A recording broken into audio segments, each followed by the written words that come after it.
Olá a todos, sejam bem-vindos a mais um podcast aqui do Alma Junguiana. Eu sou a Doriane e hoje eu vou trazer para vocês em formato de áudio, apenas em formato de podcast, aqui para o canal também. Mas, claro, eu vou trazer esse conteúdo, vou levá-lo para o podcast Alma Junguiana. Eu queria trazer esse conteúdo para vocês de uma forma ainda mais, de um formato de uma conversa a respeito dessa minha caminhada, dessa minha experiência como psicóloga junguiana. Principalmente nesse contexto de que eu sou imigrante, há mais de 10 anos na Alemanha. Eu acho que vocês já devem saber que eu moro, na Alemanha há mais de quase 11 anos, e aqui é que eu comecei a aprofundar e estudar mais sobre a psicologia de Jung.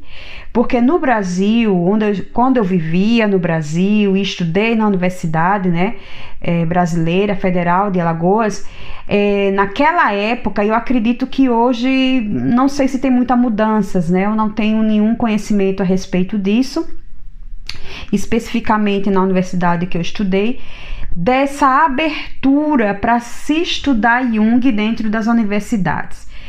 Bem, voltando ao ponto de que foi aqui que eu comecei a me deparar com os estudos junguianos, com os institutos, com palestras, com conhecimento também que fui adquirindo, porque o meu orientador, ele tem o meu ex-orientador, não mais, mas naquela época, e que ele tem esse enfoque, ele tem essa ênfase nos estudos de Jung, ele da abordagem junguiana, psicoterapeuta, psicólogo junguiano aqui na Alemanha. E foi através desse conhecimento que eu comecei a estudar mais sobre Jung. Mas por que eu queria trazer esse conteúdo aqui para vocês? Porque eu sei que muitos que estão me ouvindo são terapeutas, são psicólogos, ou que pretendem ser, estudam, mas também são aquelas pessoas que buscam o autoconhecimento, que têm um interesse pela psicologia de Jung. E que eu queria compartilhar com vocês a questão de que o quanto é importante o estudo, você pegar o livro, ler, fazer as apontações, as reflexões, participar de grupo de estudo, fazer ou não formação. Eu não sou daquelas que você tem que obrigatoriamente fazer uma formação oficial, Eu sou daquela pessoa de que prioriza a questão prática, a vivência, individual, os estudos, claro, de uma forma que eu consegui de estudar sozinha inicialmente, mas depois estudando com outras pessoas, buscando também na internet, participando de alguns seminários e alguns estudos também em grupo.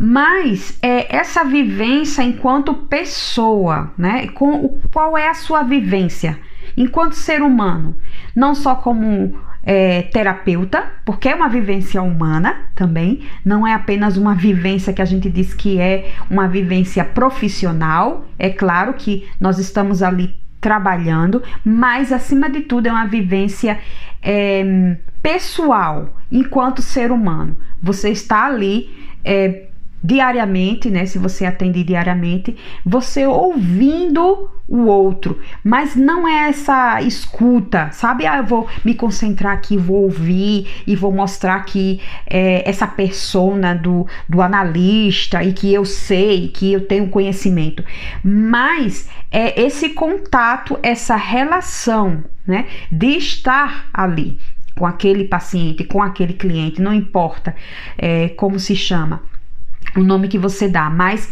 a sua configuração enquanto pessoa naquele processo que é do outro, mas que você participa, Porque essa relação, ao meu ver, e também eu percebo que a psicologia junguiana tem esse viés de que essa relação com o outro, ela é terapêutica, né?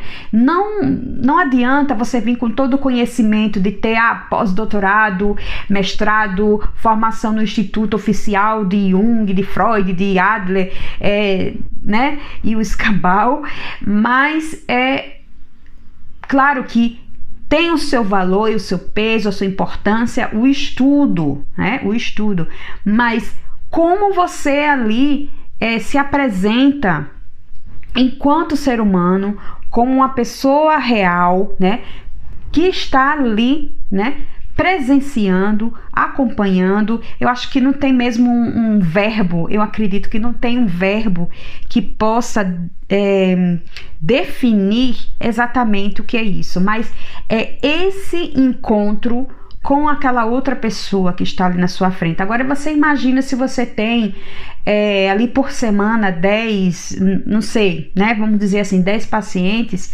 e são 10 psiques, são 10 vivências, são seres humanos diferentes de você e que também tem algo semelhante a você e que trazem, né, para você uma vivência, né, uma história de vida que traz também desejos, anseios, sofrimento, drama, decepções, fantasias, aquele ser humano que traz para você também conteúdos oníricos, né? Sonhos, narram para você algo que é tão íntimo, ao meu ver, algo que é tão íntimo, que é a respeito dos sonhos. Então eu vejo dessa maneira que a relação, ela é fundamental, essencial, assim, brutalmente importante nesse processo terapêutico. Por quê?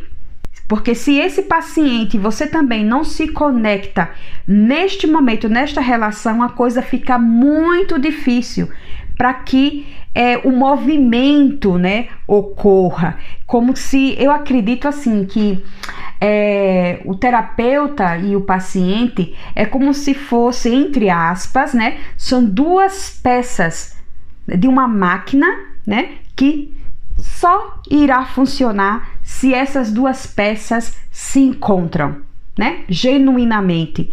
E ali começa a dar os primeiros passos, e a coisa começa a fluir, né? É claro que o processo é muito importante, é um processo que é do paciente, mas que você também você não está numa posição neutra, né? Eu acho muito difícil isso, eu não consigo entender muito, né, essa dinâmica de o terapeuta, ele fica fora do processo, ele é neutro, ele não olha para o paciente, sabe? Para mim, dentro da minha constituição psíquica, psicológica, eu preciso também ter esse contato com o paciente para que a coisa também, né, intuitivamente, criativamente, dentro de mim, flua para com esse paciente, esse indivíduo que está na minha frente, né? Porque é tudo muito sensível. O indivíduo, o paciente que está ali, ele sente, né, essa presença ou essa ausência do terapeuta, né? Eu acredito muito nisso. É claro que eu acredito de uma forma genuína, de uma forma que faz, né, a conexão, que faz o estralo, né? Como eu disse a vocês anteriormente, é dessas duas, entre aspas, peças que elas se encontram e que fazem com que o movimento ocorra, né? Então, eu acho muito, muito fascinante, né, esse encontro, porque vai falar também de como é que esse terapeuta, ele se posiciona, né, de uma forma genuína, intuitiva, criativa dentro dessa relação, né? Então, quando o Jung, ele vai falar desse processo dialético, né, desse método dialético, que tem uma tendência das pessoas dizerem que não, Jung não tem um método. É um método, sim, ele tem um método, mas não é um método a priorístico, um método que já está ali pronto, né, que ele já está ali a priori. É um método que nem o terapeuta e nem o paciente eles vão saber daquele resultado, do que vai surgir, né, desse encontro. A priori, eles não têm como saber. É um método que leva em consideração esse encontro, essa relação, e de que esse encontro de duas instâncias, que é esse terapeuta e esse paciente, esse analisando. Nesse encontro dessas duas psiques, né, vai haver algo que brota dali, né, daquele encontro, algo que é novo e que contribui para, dar aquele impacto. É como se fosse assim, vamos dar esse encaixe para que o movimento ocorra e que o paciente saia desse estado, né, de estagnação, em que o indivíduo se sente aprisionado, né? Ele não consegue andar nem para frente nem para trás, começa a andar em círculos na vida, nos dramas, no sofrimento, na história de vida dele, e ele não consegue progredir. Mas justamente nesse encontro com o terapeuta, e não é um terapeuta aquele que é aleatório, mas é aquele terapeuta que faz esse movimento de encontro com o seu paciente, né? E que ele possibilita de uma forma genuína, não é algo que vamos dizer assim, planejado, não há uma estrutura que é ali, não é algo que vamos usar as ferramentas, estruturas, as tarefas, esse caminho que tem que seguir. Não, porque a gente está lidando com uma psicologia que leva em consideração o inconsciente, né? É de ouvir esse inconsciente para que essa consciência ela comece a fazer esse link, fazer essa ponte com o inconsciente, e dali, né, surge o movimento para frente, né? O movimento de sair, né, daquele estado de estagnação, como eu falei anteriormente.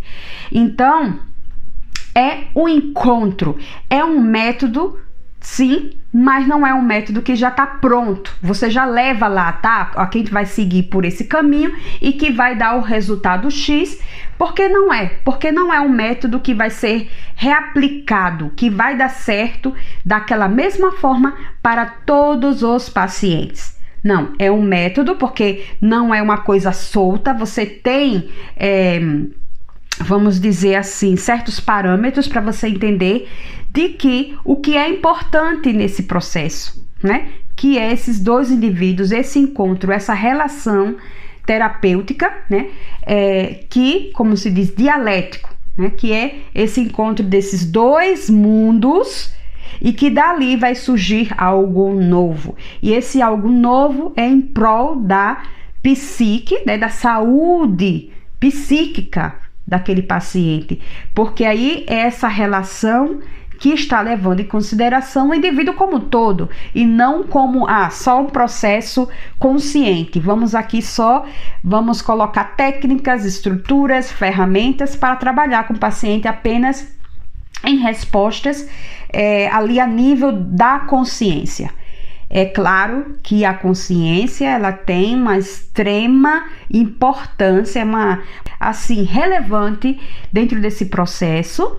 Essa leitura, essa compreensão da instância consciência que vai fazer essa comunicação, que vai fazer esse entendimento dos processos, né, do inconsciente, dos conteúdos do inconsciente, porque sem essa consciência não podemos falar de algo que foi conscientizado.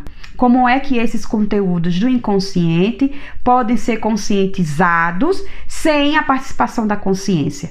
Não tem como, né? Então é um processo também que olha, né, para essa consciência, em que momento esse indivíduo está, essa estrutura do ego, até onde esse indivíduo ele pode, né, suportar a leitura ou o contato com esses conteúdos do inconsciente, tem que ter também esse respeito, né? Porque nós precisamos desse ego, nós precisamos dessa consciência para poder fazer, né, essa conscientização. Então, eu vejo de uma maneira que sim, nós como terapeutas, nós buscamos o estudo, o conhecimento, de estar sempre ali, né, nas leituras, informações não oficiais, né, independente disso, mas o que eu acho muito importante também, e como Jung muito bem frisou, é essa supervisão e também essa análise didática. Esse terapeuta que também ele olha para os seus processos, né, o seu conteúdo inconsciente, a sua vivência enquanto ser humano e, né, a supervisão, que é justamente, né, que como você já sabe, que é discutir, falar a respeito desses casos, tentar ali sempre que possível, né, com um profissional que ele tem ali a experiência, né, que ele também já passa pelo seu processo de análise, que também tem a questão mesmo teórica, entre aspas, mas o estudo, o conhecimento, e que com esse olhar terceiro, essa outra pessoa, que pode trazer algo que talvez você não esteja dando atenção ou que passou desapercebido, e aí você também olhar para isso, por que eu não dei a atenção, o que foi que me escapou. Então essa supervisão tem essa relevância e que eu posso dizer assim, que é um trabalho artesanal, não é uma profissão banal, fácil, simples, como simplesmente sentar, eu vou ouvir. Não é, né? É uma construção de um profissional que necessita profundamente da sua psique, né? Desse trabalho interno, dessa construção, né, como ser humano, como também de vivência, e não é essa escuta, eu vou sentar aqui, vou ficar ouvindo e prestar atenção no meu paciente.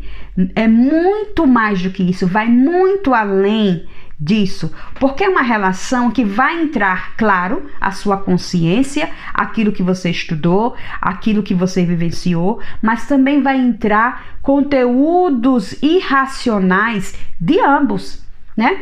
Dos dois lados, não só do paciente, mas também o seu lado, né? Então, o seu inconsciente ali não está escondido, ele está presente também nessa relação, né? E que tem uma influência também muito grande. E é por conta disso que Jung frisou que a análise didática é muito importante, porque o terapeuta também tem complexos. Isso não quer dizer que é patológico, que ele está no processo patológico, mas que ele também é um ser humano e que também tem os seus dramas, as suas vivências, as suas experiências como ser humano, né? Único que é. Porque se ele vê o paciente como um indivíduo único que é, também o terapeuta é esse ser humano único, né? Então, eu queria deixar esse aqui para vocês, principalmente para aqueles que anseiam, né, de trabalhar com o outro, né, com a psique do outro. A gente tem que estar sempre fazendo essa reflexão de que quem é essa pessoa que vai trabalhar com a psique do outro, né? É um ser humano que também tem psique, que também tem história, que também tem vivência, né? E que é muito importante também trabalhar esse lado, porque é o nosso instrumento de trabalho também, né? Não só os livros, não só os cursos, não só as formações, não só a nossa experiência de vida. É muito importante também, né?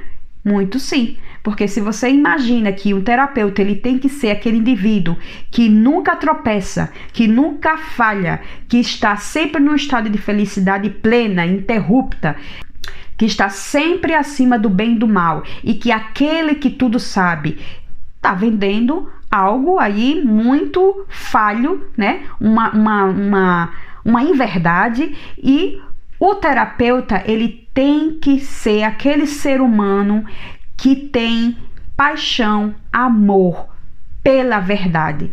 A verdade, qual é essa verdade? É a que é determinada por um por outro? Não, a verdade que é a sua moral, o que brota de você mesmo, né?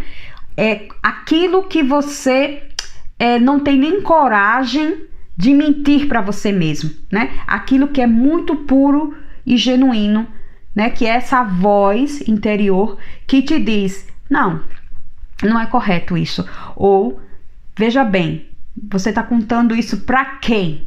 Você está tentando enganar a quem? A só a você mesmo, né? Então, esse terapeuta, ele tem que ter esse amor pela verdade.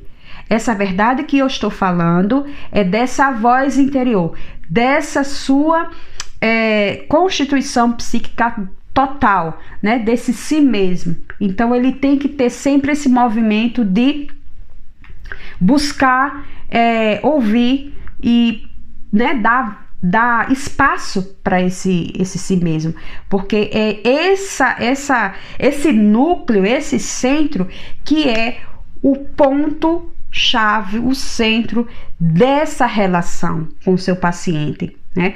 E eu, né, confesso que eu digo com todas as letras, eu acredito, eu também sou suspeita, mas eu acredito que esse profissional, ele tem um privilégio de trabalhar com algo.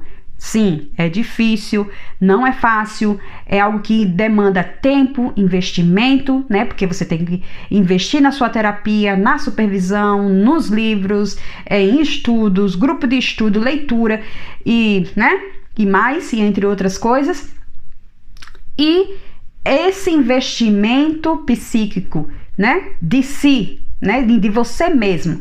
Então, é uma profissão que, ao mesmo tempo, você tem essa, vamos dizer, entre aspas, né, com muitas aspas, esse instrumento de trabalho, que é a sua psique, né, que quanto mais você, né, tem essa busca desse autoconhecimento, vai ser benéfico, vai ser positivo para você, claro, para a sua vida, né, enquanto ser humano, mas também para aqueles que você demanda o seu tempo, né, a sua dedicação, a energia psíquica para acompanhar o processo, né, psicológico de outro ser humano. Então, veja, é algo que você trabalha também para o outro, mas você ganha muito com isso. Não é só os honorários, né, mas é o desenvolvimento, porque é uma profissão que, vamos dizer assim, para ter uma clareza, né?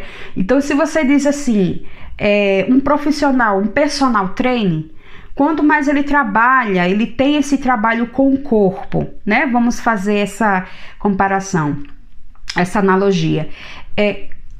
Que também é bom para a saúde física, claro, que a gente sabe que também para a saúde, né, emocional, esse trabalho, né, esse cuidado com o corpo, com a atividade física, com a anatomia, com o movimento, com a saúde, mas que é bom para o seu cliente e que também é bom para você. Então, é a sua ferramenta de trabalho, né? Então, o personal trainer, ele tem um corpo, é a ferramenta de trabalho dele, e que ele se beneficia, né, com esse trabalho.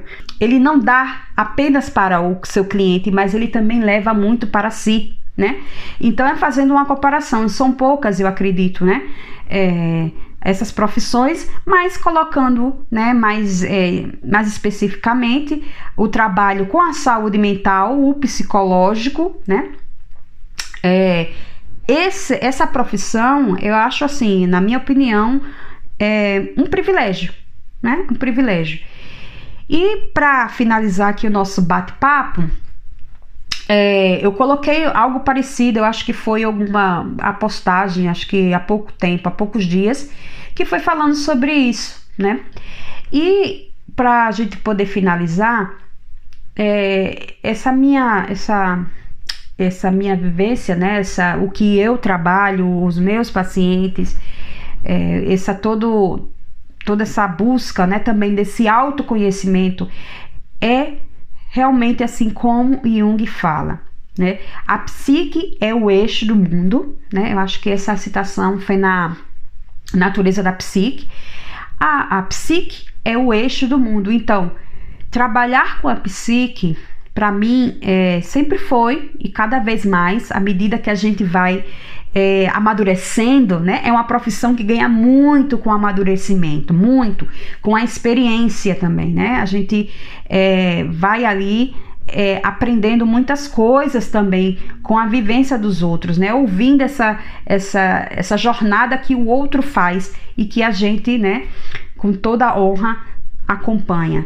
Então, se vocês têm esse interesse, né, de trabalhar com a psique, ou então realmente se identifica com a psicologia do Jung pela questão mesmo do autoconhecimento, na questão dessa psique total, né, de olhar para as polaridades, né, para olhar e sentir essa psique de uma forma mais global, é importante esse trabalho interno, né? Então, é algo que eu queria deixar para vocês, né, nesse podcast, que eu trago e deixo também lá no canal, mas que eu quero compartilhar isso com vocês, né? E agradecer a todos que acompanham aqui o Alma Junguiana, seja no YouTube, no Instagram, no podcast. Eu vou tentar, né, eu busco, né, quero trazer mais conteúdos, e essa é uma das formas que eu sinto que eu consigo comunicar, né, me comunicar com vocês, que é através também tanto de vídeos como também no podcast. E me acompanham também lá no @almajunguiana. Um forte abraço para todos vocês e a gente se encontra no próximo vídeo ou podcast. Tchau!